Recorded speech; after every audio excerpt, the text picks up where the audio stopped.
साथ इस समय मौजूद हैं मध्य प्रदेश के गृह मंत्री और वरिष्ठ भारतीय जनता पार्टी के नेता नरोत्तम मिश्रा। उनका कहना है कि ममता बनर्जी जिस तरीके का रूल चला रही हैं, जिस तरीके की सरकार चला रही हैं, वो पश्चिम बंगाल की जनता के हित में नहीं है। हमारे साथ इस समय मौजूद हैं नरोत्तम मिश्रा। नरोत्तम जी, जब आपने कहा कि लव जिहाद के खिलाफ बिल लाएंगे बंगाल में भी, तो आज तृणमूल कांग्रेस का एक नहीं एक दर्जन नेताओं ने आपकी एक स्टेटमेंट पर पलटवार किया है और कहा है कि वो ये होने नहीं देंगे। नरोत्तम मिश्रा।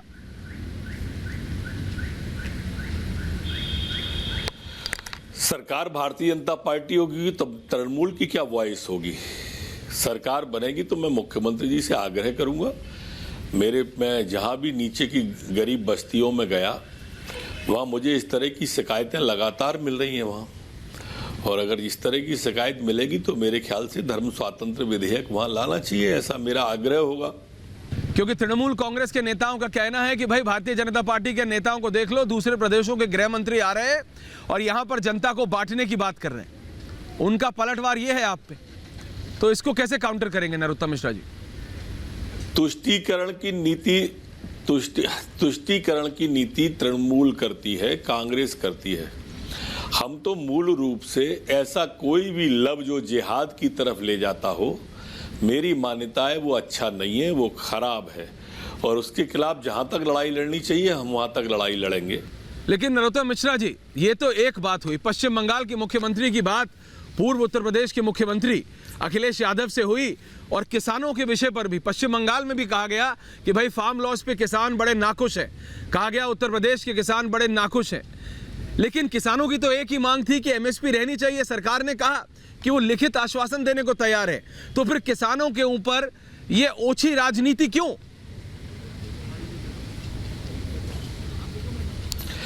ये स्वाभाविक रूप से एक ट्रेंड बनाया है इन्होंने कि भ्रम फैला के राजनीति करो। चाहे आपने अखिलेश जी का नाम लिया हो, चाहे कांग्रेस का नाम लिया हो, अब इनके पास में पार्टी नाम की चीज तो है नहीं। कोई भ्रम फैला करके या बहकाए हुए लोगों के बीच में राजनीति करते हैं, दूसरे के ललना को पलना में खिलाते हैं ये लोग।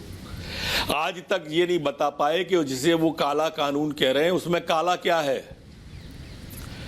सिर्फ कल्पनाओं पे बात कर रहे हैं कि अगर ये हो गया तो ऐसा हो जाएगा, जैसा सीएए में किया था इन्होंने।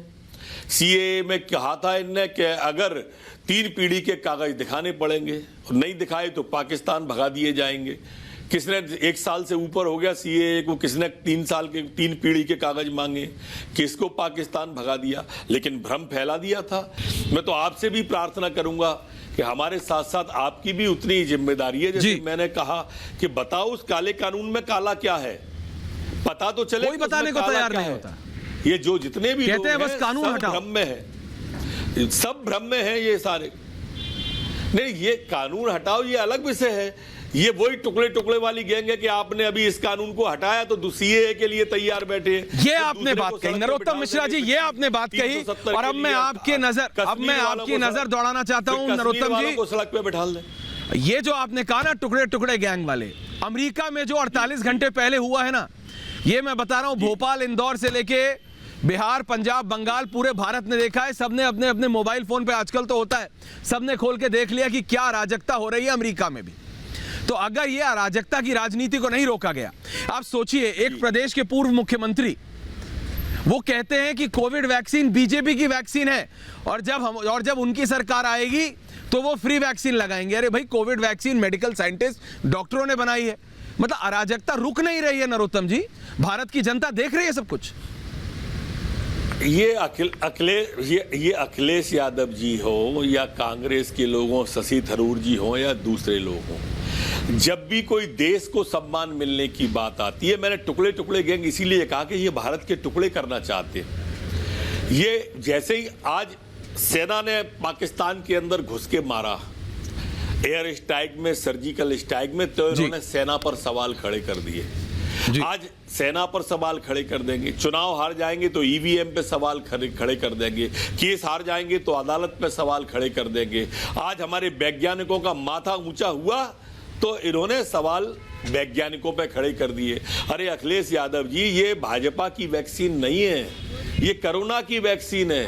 भाजपा की वैक्सीन तो आपको 2017 में लगी थी और उसका असर 5 साल रहता है, और भाजपा की वैक्सीन फिर 2022 में लगेगी, उसका असर भी 27 तक रहेगा। लेकिन नरोत्तम जी, मेरा सवाल सिर्फ ये है, भाजपा की वो है जो 17 में लगी थी। आपने ये राजनीतिक पलटवार मारा, लेकिन मेरी दिक्कत इनसे सिर्फ ये है कि चाहे वो किसान, यहाँ वो कृषि लॉस की बात हो जिसमें आम किसान को बरगलाकर, अफवाह बताकर उनको वो झूठ फुसलाते हैं, या ये बात कोविड वैक्सीन की हो, नुकसान भारत की जनता का होता है, नुकसान उस गरीब का होता है, नुकसान उस आम आदमी का होता है जो उनको फॉलो करता है। भारत के किसान ने कभी राजनीति नहीं की, लेकिन किसानों के ऊपर राजनीति इस स्तर पर आ गई है कि जो किसान कह रहे हैं, सरकार कह रही है कि मैं लिखित में देने को तैयार हूं, लेकिन वो राजनेता जो अपनी राजनीतिक रोटियां सेक रहे हैं, होने नहीं दे रहे। आज मानिए नरोत्तम मिश्रा जी 8वें दौर की बातचीत में सरकार कह रही है बताओ क्या बदलना है, वो कह रहे कुछ नहीं बदलना, पेपर फाड़ो। तो ऐसी राजनीति कैसे होगी? किसानों का तो नुकसान हो रहा है। ये कौन लोग हैं जो किसानों का नुकसान जानबूझकर कर रहे हैं नरोत्तम मिश्रा जी? ये वही टुकड़े टुकड़े गैंग वाले हैं साहब, जिन्होंने सीएए पे लोगों को सड़कों पर बिठाल के रखा था, भ्रम फैलाया था। जो जेएनयू में गए थे वो सब वो लोग हैं जिन्होंने वो नारे का समर्थन किया था कि भारत तेरे टुकड़े होंगे इंशाअल्लाह इंशाअल्लाह, भारत की बर्बादी तक जंग हमारी जारी रहेगी, अफजल हम शर्मिंदा हैं, तेरे कातिल जिंदा हैं, तुम कितने अफजल मारोगे हर घर से अफजल निकलेगा। ये वही लोग हैं जो समर्थन करने जेएनयू पे गए थे। और हम तो कहते हैं कि हम घर में घुस के मारेंगे जिस घर में अफजल निकलेगा। ये हमारी और उनकी वैचारिक दूरी है।